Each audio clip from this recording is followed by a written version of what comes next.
Good afternoon, everyone. I'm Lynda Holder, and I'm recording and speaking to you from the lovely island of Barbados. And today I get to speak to you on the topic embracing electric mobility, the public transportation sector in Barbados. Why did we move to electric mobility? Before we can adequately answer this question, you need to understand how this fits into the entire plan for the island. The Barbados National Energy Policy, BNEP, which was articulated in 2018 and actually passed to represent the years 2019 to 2030. And one of the core tenets of that policy is energy security and affordability through diversity and collaboration, establishing and maintaining a sustainable energy sector for Barbados. Recognizing the importance of the prudent use of energy resources as a way to ensure sustainability and a thriving economy, the BNEP also highlights the importance of energy efficiency throughout the various sectors and subsectors in the industry, including transportation. So what is expected with the use of alternative sources of energy? What are the plans for the island going forward? Well, to answer the first point, what is expected? We expect to create a clean environment which will enhance the health of our citizens through the utilization of renewable energy as the alternative to fossil fuels. And what are the plans for the island going forward? Anyone who knows anything about Barbados knows that we are an island destination, that our strongest sale point is tourism. We are trying to make sure that we keep an island that is as clean as possible, as enjoyable as possible, as much as we can, using renewable energy, which is the one source that we have plenty of. Most of the year, we spend it with full sunshine. To do that, the Cabinet of Barbados mandated the purchase of a number of electric buses to augment the aging rolling fleet of the Transport Board. The Transport Board is the government-owned entity that supplies public transport on the island. And there's only one service provider, there are a number. The decision to move to an electric fleet was grounded in the fact that it had become apparent that even with an aggressive repair and maintenance program, the challenge of not having purchased any new buses since 2006 had drastically reduced the available rolling fleet. This occurrence created an untenable situation. And the traveling public, and in particular, pensioners and students, found it very difficult to travel to their respective destinations. The unattainable situation also had far-reaching effects. The consequences for productivity in the economy, and by extension, the economic landscape of the island, were tremendous. So what did we do? We decided we were going to move to electromobility, particularly in the public transport sector, as one of the first steps. So, as I said, the government of Barbados authorized the procurement of a fleet of electric buses. The authorization also included the procurement of all necessary infrastructure. We had to put all those in place, including the charging stations. We had to purchase any spare parts, and we had to train personnel. This was an investment of approximately $16 million US. How did we do that? The process for the purchasing of the buses included the development of the specifications based on the needs of the traveling public. We then sent out a request for proposals for the manufacture of the buses. But we took it a step further. We'd never gotten into electric mobility before in Barbados, and we made sure that we had a team of experts that could guide us through this process. And that team was called the College of Negotiators. They evaluated all of the bids that came in, and they then gave us an idea as to the recommendation. Now, the College of Negotiators included attorneys at law, engineers. Remember, we're talking public transport. It included persons who work in the industry, a number of economists, and other persons who would have been able to contribute to what was needed for the traveling public. And after the College of Negotiators, and that was a very new concept for us, after they were conceptualized, appointed, and they did their own analysis of the bids that came in, they then made a recommendation. The Board of Directors of the Transport Board, because the Transport Board is a quasi-governmental organization, and as such it is managed not just by a management team, but the reporting structure allows for a Board of Directors. And this Board of Directors is appointed by the Minister of Transport and Works. In this case, it's now the Minister of Transport, Works and Water Resources. So that Board of Directors met and they reviewed the recommendations of the College of Negotiators, and the successful tenderer was then selected. But the Transport Board management and the Board of Directors did not just blindly accept that decision from the College of Negotiators. We decided we needed to see these vehicles in operation to see if they would work well with our own terrain, because the specifications are one thing, but then when you get the bus on the physical road, you might have had some challenges. So we sent a small team and they visited several locations in the USA where these electric buses were functioning. And they also went to Latin America to see the buses in operation. Before we awarded the contract, consideration was given to the fact that electric buses would introduce new technology to this region and specifically to Barbados. It would require modern technical working capabilities and capacities and new repair techniques. Because of that, the educational base in Barbados was included in all of our decisions. Persons working on repairs for the buses would now need to be trained. This also opened up other areas of diversity. It gave us the opportunity to prepare our country for the future. As such, the training included not just the drivers of the buses, but it was extensive and expansive. It included technicians. It also included first responders, such as the fire service personnel in case an incident should occur, ambulance service personnel in case they have to extract someone from the vehicle, and existing partners of the Transport Board, which would be our technical partners who might have to do any sort of repair work to the buses. We also took the opportunity and trained up a lot of our staff. So whereas before, our staff members would have been trained extensively in how to work with fossil fuel buses, we then took it a step further and sent them for training on buses with electrical components, primarily electrical components. And they trained not only locally at our technical college, but they then did some online training with the manufacturers of these buses. In this case, that is BYD, Build Your Dreams. And they did a lot of training online with China to make sure they understood the components of the buses. Here is just a picture of some of that training going on. So you can see as they go through different things, what they were exposed to. But we did not only deal with our own internal staff. These new buses are going to impact heavily on the rest of the traveling public of Barbados. And we also sought to engage the vulnerable in our society.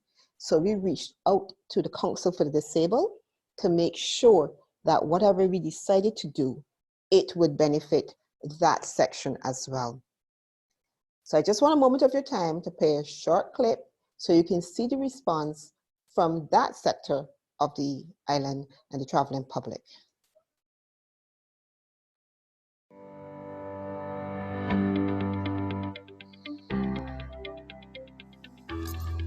The decision made by the government of Barbados to purchase electric buses was predicated on many determining factors, including utilization of renewable energy and the urgent need to improve the fleet of the Transport Board. With a team assembled to determine the specifications that would meet the requirements of Barbados's traveling public, special attention was paid to the particular needs of the disabled community. In this regard, the Ministry of Transport, Works and Water Resource engaged the Council for the Disabled to alleviate the challenges that community encounters. We heard what was said and sought to incorporate those suggestions into the specifications of the buses. Today, we are pleased to have received the nod of approval from the various members of the disabled community.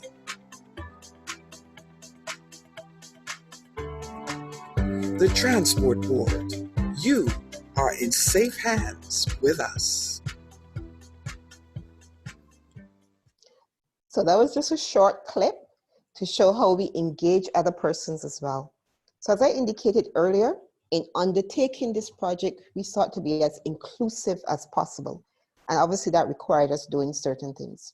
What you just saw was where we engaged the Council for the Disabled in order to alleviate the challenges that community will encounter due to the quieter nature of the buses and what that will mean to that category of commuter. We heard what was said, and we sought to incorporate those suggestions into the operation of the buses. Today is the future.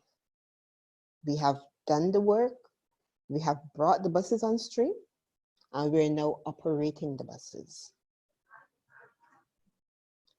When we deployed the buses throughout the island, we received a number of positive reviews. What you're seeing here is the very first electric bus to be deployed on the island roads, and it was deployed in the city of Bridgetown. Now I know you want to know how we got to this point. You want to see some of what we had to do. You want to hear from some of the persons who were involved. So sit back and join me for another short clip where you will hear how we got from fossil fuel buses parked around our compounds to putting in the infrastructure and the training for the electric buses and deploying those buses on the roads of Barbados.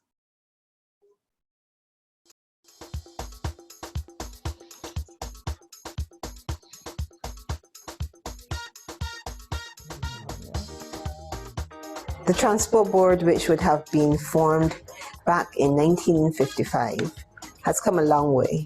We would have started with an amalgamation of the then concessionaires and would have taken over whatever buses they had at the time to transport the traveling public.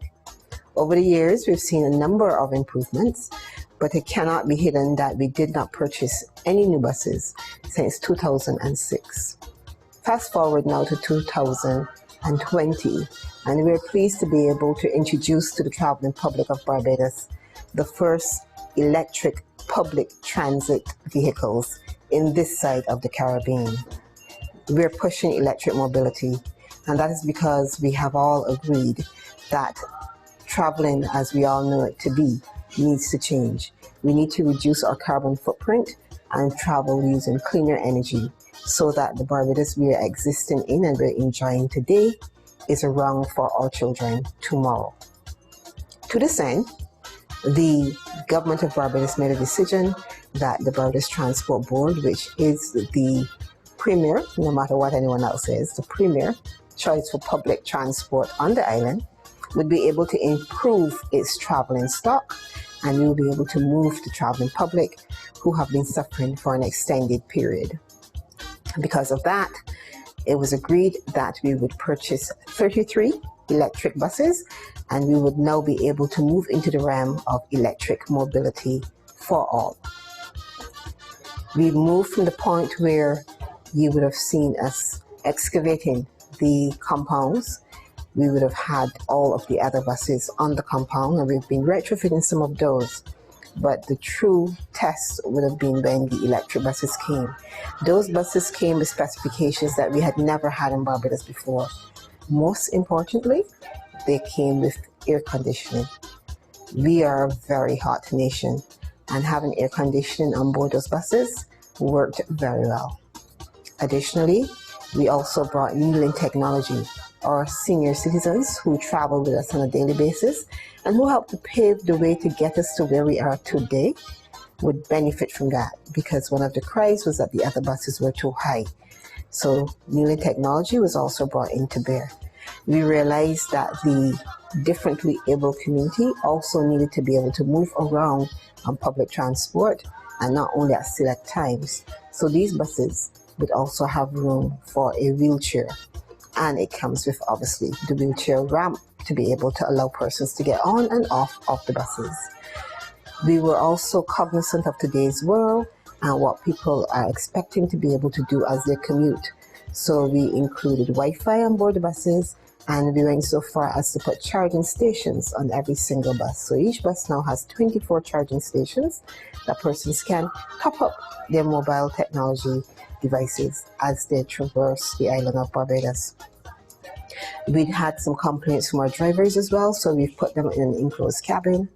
We've looked at how we can make life as easy as possible for everyone who have to use public transport. Today, the reviews have been very positive, and those buses have only been on the road from the 23rd of August.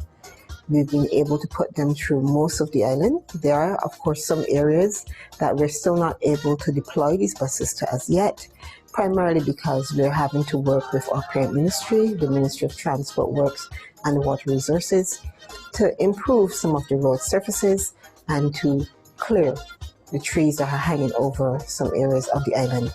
So an immense and ongoing tree trimming program is happening as we speak. We will also be able to then move the buses to the other areas that we're presently not using buses on, well, these type of buses on. But the good news is that with the electric buses, we were able to improve our available fleet to everyone on the island. We would also have done a retrofit project earlier this year, and that would have given us an additional 15 buses. Between those and the 33 electric buses, and then we also introduced a transport augmentation program a couple of years ago, we've been able to bring our bus availability over 100 consistently, and we were just 2 years ago down into the 40s. That is a significant improvement for the Transport Board and for the traveling public. We anticipate that the end result of having these will also be positive on the revenues of the board, not just because we would have more buses on the road, but our expenditure of keeping those buses on the road will also be significantly reduced. When you look at the cost of fossil fuel buses, our existing buses are diesel, and we compare it to using clean energy in the form of electricity, renewable energy in the form of the solar panels when we move to that stage, we will then see a significant reduction in the cost of public transport to the island of Barbados. Walk with me as we take you through from beginning to end, so you'll see what we did to get here, and you'll hear from different persons as to the areas we had to make changes to. We'll walk you through the specifications of these buses, and then at the end, you'll all see the benefit of having electric mobility on the island of Barbados.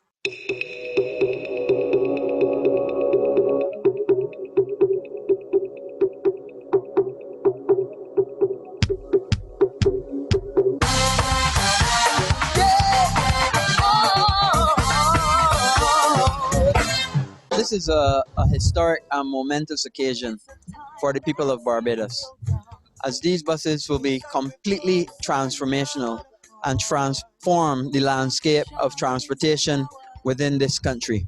It's been a long time in coming. We've been planning, designing, and getting this to fruition. And I feel so happy to be part of it, together with all the members of the team that have worked hard to make this day a reality. And we now have 33 electric buses here in Barbados, the largest electric fleet anywhere in CARICOM. My team and I had a distinct pleasure in taking part in this vehicle maintenance fundamental course. We did both practical, theoretical training in safety and key components which make up high voltage systems, maintenance procedures, tools, and electronics. Let love go global. Let love overflow. This is who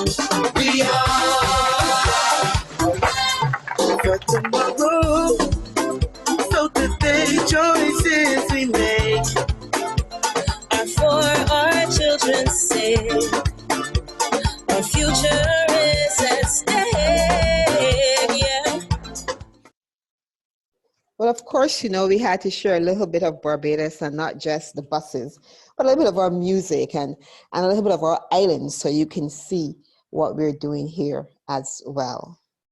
But it was not just all about getting the buses here. We still have to maintain those buses, and we still have to put systems in place to make sure that they continue to serve us well over the time period. It would be remiss of me if I did not speak to the expectations of a zero emission bus against a fossil fuel bus. But to achieve the expectations we have, where we're going to get savings in greenhouse gases and things of that nature, we also went a step further, and we introduced a number of software components that would allow us to manage this process properly without too much of a manual intervention. So one of the first things we did was also to seek to have the ability to monitor the buses as they are on the road away from us. And we purchased something called a Health Alert Management System, HAMS. And the main features of HAMS is to provide us with real-time vehicle insights. It monitors and analyzes the battery, so we'll be able to monitor the state of charge during the charging and also when it is on the road. It monitors and sends stats on the buses as it is working: battery, electrical motor, AC, electrical control, etc. And also during what they're considered to be the revenue service, being the buses on the road working. It emails and sends text messages on any anomalies. And it also allows us to have a monthly operational report, so we can look at the vehicle performance and the things such as electricity consumption, mileage driven, kilowatts, etc. But in addition to that, we did not only stop at the HAMS, we also purchased the ELMS, and the ELMS in this case is the Electrical Load Management System. And that allows us also to monitor things like charge and control. We don't want a situation where every single bus goes on the charging ports at the same time. So the ELMS now allows us to limit the maximum number of buses that are being charged at any given time, and that allows us to prioritize charging. And of course, very critical for all of us, it speaks to peak time avoidance. So we don't end up charging vehicles in what is the peak time rate and making it a costly adventure to have these buses in. Because the idea behind it was not only to provide a reliable and more efficient service to make up for what was happening over the years in Barbados, but also, of course, to maximize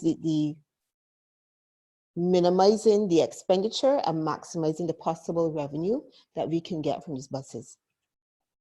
So in just a short time, just to give you a clip of what we've been able to do, the existing diesel buses for the months of October, September, and August, based on the bus availability, would have been costing the board approximately $9,000 per month per bus in October, $8,000 per month per bus in September, and $8,000 per bus per month in August. The electric buses in comparison was costing nearly half of that. In October, it cost $4,416 per bus per month. In September, $3,015.